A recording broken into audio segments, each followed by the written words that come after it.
श्री स्वामी समर्थ अवधूत चिंतन श्री गुरुदेव दत्त. तुम्हा सगळ्यांचं आपल्या चॅनलमध्ये स्वागत करते.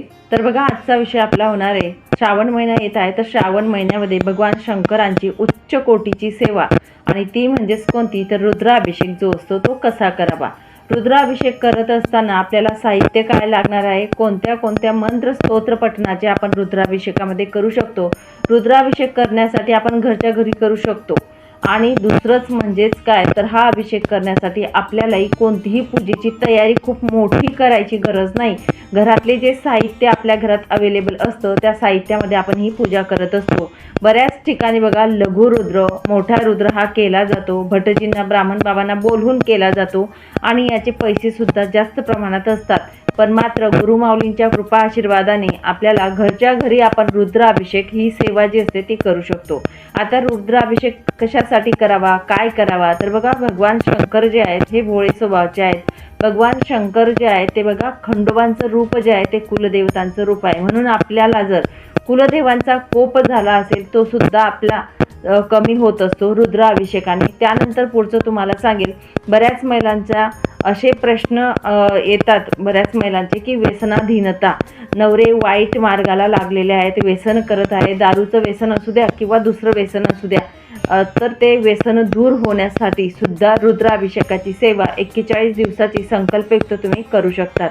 किंवा आपले मुलं जर असतात ते चिडचिड करत असतात, रागराग करतात, ऐकत नाही, वाईट संगतीला लागलेल्या आहेत, अशा गोष्टी असतील तर नक्कीच तुम्ही रुद्राभिषेकाचं पाणी जे असतं ते साधारण पाणी राहत नाही. जेव्हा अभिषेक होतो, जेव्हा हे मंत्रस्तोत्र आपण म्हणत असतो तेव्हा ते अमृताचं काम करत असतं. म्हणून मुलांना तुम्ही देऊ शकतात. तसेच आपल्या घरातील वास्तुदोष हा कमी होण्यासाठी मदत होत असते. आपल्या घरातील कोणतेही दोष असू द्या, बाधा असू द्या, ते निघण्यासाठी आपल्याला उपयोगात येत असतं. आणि याचा जो शिरकाव असतो आपल्या घरामध्ये करायचा असतो, म्हणजे जे पाणी असतं, तीर्थ असतं, त्याचं आपल्या घरामध्ये थोडं शिंपडायचं आहे. आपल्या घरातील प्रत्येक व्यक्तीने हे पाणी प्राशन करायचं आहे. या पद्धतीने आपण केल्याने आपल्या घरातील संबंधित बाधा ज्या असतात त्या कमी होत असतात. आपले जर पितृदोष असतील तर पितृदोष निवारण सुद्धा या सेवेने होत असतं. संतान प्राप्तीसुद्धा, तुम्हाला अडथळे येत असतील की पितृशांती केलेली नाही आहे म्हणून संतान होण्यासाठी अडथळे येत असतील तर नक्कीच संतान प्राप्तीसुद्धा होऊ शकते. आणि अजून एक सांगेल, जर तुमच्या घरात, खूप महत्त्वाचा हा विषय आहे, की तुमच्या घरात जर आजारी व्यक्ती असेल किंवा सतत आजारी पडत असेल एखादी व्यक्ती, कारण हा मी स्वतः अनुभव घेतलेला आहे आणि या अनुभवावरून बोलत आहे, की तुमच्या घरात जर एखादी व्यक्ती आजारी पडत असेल, की अंथरुणाला असेल, बिलकुल ती उठत नाही, वारंवार दवाखाना चालू असेल, तर अशा व्यक्तीला रुद्राभिषेकाचं पाणी संकल्पित तुम्ही सेवा करा 41 दिवसाची. आणि मनापासून ही सेवा केल्याने नक्कीच तुमच्या घरातील आजारपण हे दूर जात असतं. त्या व्यक्तीला बरं वाटायला लागतं. गोळ्या औषधी या थोड्या थोड्या करून बंद होत असतात. तर नक्कीच तो माणूस ठणठणीत बरा होऊ शकतो. पण आपल्या सेवेमध्ये सातत्य असणं, विश्वास असणं खूप महत्त्वाचं असतं. आणि बघा, आपण कुठलीही सेवा करत असताना ती मनापासून करावी, हे आवर्जून तुम्हाला सांगेल. तर रुद्राभिषेक आपल्याला श्रावण महिन्यामध्ये सुरुवात करू शकतात. अख्खा श्रावण, पूर्ण श्रावण महिनाभर केला तर अतिउत्तम. नाही श्रावणात जमलं तर निदान 4 सोमवार आपले येणार आहेत, तर 4 श्रावण सोमवारी तुम्ही केला तरी चालेल. किंवा 4 सोमवार नाही जमलं तर 1 सोमवार तरी करा. नाही सोमवारी जमलं, तुमचा सुट्टीचा दिवस असेल रविवारी, त्या दिवशी करा. पण एकतरी रुद्राभिषेक आपल्या घरात व्हायलाच पाहिजे. बऱ्याच लोकांना जे कारण सांगितले, या कारणांसाठी जर करायचं असेल तर तुम्ही संकल्प करायचा आहे पहिल्या दिवशी, आणि संकल्पयुक्त सेवा 41 दिवसाची करायची आहे. खूप जास्त पटीने याचा बदल आपल्याला बघायला मिळत असतो. रुद्रयंत्र असेल तर रुद्रयंत्रावर करा, किंवा शिवपिंड असेल आपल्या घरात तर त्यावरती करा. तर आपण जो रुद्राभिषेक असतो तो घरच्या घरी कसा करावा ते आता बघणार आहोत. थोडक्यात सामानसुद्धा काय लागणार आहे ते बघूयात घरातलं, आणि त्यानंतर मंत्रस्तोत्र आपल्याला कोणते म्हणायचे ते सुद्धा जाणून घेऊ. चला मग पूजेला सुरुवात करूया. रुद्राभिषेक म्हणजे भगवान शिवांच्या शिवलिंगावर विशेष मंत्रोच्चारासह पवित्र द्रव्याचा म्हणजेच दूध, दही, तूप, मध, साखर किंवा पाणी इत्यादी वस्तूंचा तुम्ही अभिषेक करू शकतात. आणि अत्यंत पवित्र आणि प्रभावी अशी पूजा म्हणजेच रुद्राभिषेक. आपल्या मनोकामना पूर्तीसाठी आपण ही पूजा आपल्या घरामध्ये करू शकतो. तर सर्वप्रथम ज्या दिवशी तुम्ही सुरुवात करणार असणार, श्रावण महिन्यामध्ये असो किंवा कुठल्याही वेळी जेव्हा तुम्हाला रुद्राभिषेकाची सेवा ही संकल्पयुक्त करायची असेल, तर पहिल्या दिवशी तुम्हाला संकल्प करायचा आहे. संकल्पामध्ये तुमची काही मनोकामना असेल ती तुम्हाला सांगायची आहे. तुमचं नाव, गोत्राचं नाव सांगावं. त्यासाठी तुम्ही संकल्पयुक्त 41 दिवस किंवा 108 दिवस रुद्राभिषेक करणार आहात, ते सुद्धा भगवान शिवशंकरांना सांगायचं आहे. अशा पद्धतीने संकल्प करावा आणि नंतर पूजा तुम्ही सुरुवात करावी.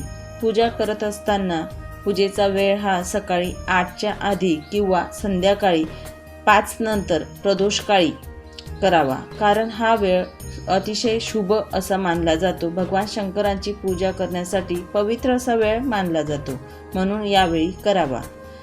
त्यानंतर आपण बघणार आहोत की रुद्राभिषेक करण्यासाठी आपल्याला कोणत्या कोणत्या वस्तू लागणार आहे. तर केंद्रातलं आपलं नित्यसेवेचा जो ग्रंथ आहे तो आपल्याला लागणार आहे. त्या ग्रंथामध्ये संपूर्ण मंत्र स्तोत्र दिलेले आहेत, त्यामुळे तुम्हाला तो ग्रंथ आवश्यक असेल. त्यामध्ये आपल्याला बघून पठण करता येईल. त्यानंतर पुढचं आपण बघणार आहोत की आपल्याला ज्या पदार्थाचा अभिषेक करायचा आहे, पाण्याचा करायचा असेल तर पाणी लागेल, दुधाचा करायचा असेल तर कच्चं दूध आपल्याला लागणार आहे, तुपाचा, मधाचा, ज्या पदार्थाचा तुम्ही करणार आहात ती वस्तू घेऊ शकतात, किंवा नुसताच पाण्याचा जलाभिषेक केला तरीसुद्धा चालेल. त्यानंतर बेलपान जे असतात ते तुम्हाला लागणार आहेत. 1, 11, 21 किंवा 108 बेलपानं. पांढरी किंवा तांबडी फुलं हे तुम्हाला लागणार आहे. धोत्र्याची फुलं, मंदार, रुईची फुलं किंवा कमळ इत्यादी फुलं तुम्हाला चालतील. धोत्र्याचे फळसुद्धा तुम्ही घेऊ शकतात, म्हणजे त्याला धतुरा म्हणतात.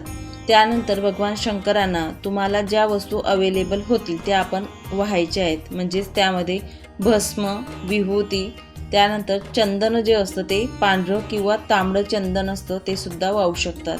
अक्षदा ज्या असतात किंवा तांदूळ जे आपण बोलतो, न तुटलेले असे अखंड तांदूळ आपण 11, 21 आपल्याला वाहायचे आहेत. दुर्वा आपल्याला लागतील. जर गणपती बाप्पांना शक्य झालं तर दुर्वा आपण अर्पण करण्यासाठी ठेवाव्यात. जानवे जोड आपल्याला लागणार आहे. त्यानंतर अबीर, गुलाल, सिंदूर, अष्टगंध ज्या वस्तू तुम्हाला व्हायच्या ते यापैकी त्या तुम्ही घेऊ शकतात. गणपती बाप्पांची मूर्ती किंवा एक सुपारी स्वरूपात तुम्ही गणपती बाप्पा आपल्याला लागणार आहे. शिवलिंग जी आपल्या घरात देवघरात असते ती शिवलिंग आपल्याला लागणार आहे. नंतर मोठा तांब्या पितळेचा किंवा मग तांब्याचा तांब्या मोठा भरून आपल्याजवळ ठेवायचा आहे, म्हणजे साठवण्यासाठी पाणी जास्त लागणार आहे. ही पूजा आपल्याला जवळजवळ 1 तास लागेल, म्हणून 1 तासभर पाणी लागेल एवढं पाणी आपल्याजवळ ठेवावं. त्यानंतर पळी पेला आपल्याला लागणार आहे, किंवा गळती असेल तर गळती तुम्ही घेऊ शकतात. त्यानंतर तुम्हाला सांगेल धूप, दीप, तुपाचा, तेलाचा दोघी दिवे लावले तर अतिउत्तम. या पद्धतीने तुम्ही लावावं. अगरबत्ती, धूप, नंतर कापूर वगैरे आपल्याला शेवटी लागणार आहे आरतीसाठी. नंतर आपल्याला नैवेद्यासाठी लागणार आहे फळं किंवा मिठाई, जे तुम्हाला अवेलेबल होईल ते तुम्ही दाखवू शकतात, किंवा पांढरे पदार्थांमध्ये जे उपवासाला चालतील. जर तुम्ही श्रावण सोमवारी करणार असणार तर उपवासाला चालतील असा पदार्थ, किंवा मग पांढऱ्या पदार्थांमध्ये खीर वगैरे, खडीसाखर, दूधसाखर या पद्धतीने तुम्ही नैवेद्यासाठी दाखवू शकतात. आणि पांढरे वस्त्र जे असतात, कापसाचे वस्त्र, ते सुद्धा अर्पण करण्यासाठी आपल्याला इथे लागणार आहे. आसन जे असतं, चटई, ती आपल्याला लागणार आहे. तर एवढे वस्तू लागतील. चौरंग कापड जो असतो तो पांढरा आपण टाकावा. फुलं ते आपल्या स्वइच्छेने आपण घेऊ शकतो, इतर वस्तू ज्या असतात त्या. तर या पद्धतीने आपल्याला अभिषेक करून ही सामग्री घेऊन आपल्याला रुद्राभिषेकासाठी बसायचं आहे. आणि सर्वप्रथम गणपती बाप्पांची स्थापना आपल्याला करायची असते. गणपती बाप्पांची स्थापना करत असताना आपल्याला ओम गणपती नमः हा मंत्र म्हणत आपल्याला गणपती बाप्पांचा अभिषेक वगैरे करून आपण स्थापना करायची. दिवे असतील दिव्यांची पूजा अगोदर करून घ्या. नंतर गणपती बाप्पांची स्थापना करा. गणपती बाप्पांना नैवेद्य दाखवावा. त्यांचा नमस्कार करून आपल्याला या पूजेची सुरुवात करायची आहे. तर भगवान शिवशंकरांची जी पिंड असेल ती आपण ताम्हणात घ्या. ताम्हणात घेतल्यानंतर आपण पाण्याने नंतर पंचामृताने किंवा दुधाने असा अभिषेक करून घ्या. स्वच्छ अशी पुसून घ्या. त्यानंतर मोठं भांडं जे असेल ते आपल्याला घ्यायचं आहे. इथे तुम्हाला दाखवण्यासाठी छोटीशी मी तांब्याची डिश घेतलेली आहे. मात्र जेव्हा तुम्ही अभिषेक करणार आहात तेव्हा मोठं भांडं तुम्हाला लागणार आहे. कारण 1 तासभर आपला अभिषेक चालणार आहे, त्यासाठी जास्तीचं पाणी साठेल आणि मोठं भांडं तुम्हाला लागणार आहे. किंवा दुधाने करणार असाल तर दूध पण लागेल आणि दूध साठवण्यासाठी लागेल. पिंड जी आपण ठेवत असतो अभिषेकासाठी ती उचलायची नाही एकदा जर आपण ठेवली तर. म्हणून आपण सुद्धा उठायचं नाही जागेवरून चटईवर बसल्यानंतर आणि पिंड देखील शिवपिंड उचलायची नाही. तर मोठं भांडं आपण घ्यावं आणि त्यानंतर आपण दुधाने पाण्याने अभिषेक केल्यानंतर स्वच्छ अशी पिंड पुसून घ्या. त्यानंतर बेलपान आपण खाली ठेवू शकतो. आसन बेलपानाचं द्या. नंतर थोडेसे तांदूळ टाका किंवा मग बेलपान ठेवा. दोघींपैकी एक केलं तरीही चालेल. नंतर शिवपिंड ठेवा. शिवपिंड ठेवत असताना निमुळता भाग जो असेल तो आपल्या घरातील उत्तरेला येईल याची काळजी आपण घ्यायची आहे. आणि या पद्धतीने चौरंगावर आपण ताम्हण किंवा भांडं ठेवून, तांब्याचं ठेवलं तर अतिउत्तम, त्या पद्धतीने आपण गळती असेल तर गळती ठेवून अभिषेक करायचा. आता अभिषेक करत असताना कुठले मंत्र स्तोत्र म्हणावे ते आपण जाणून घेऊ. तर सर्वप्रथम आपल्याला स्वामी स्तवन म्हणायचं आहे. गणपती अथर्व शीर्ष 1 वेळा म्हणायचं आहे. शिव कवच 1 वेळा, शिवमहिम्न 1 वेळा, रामरक्षा ही 1 वेळा म्हणायची आहे.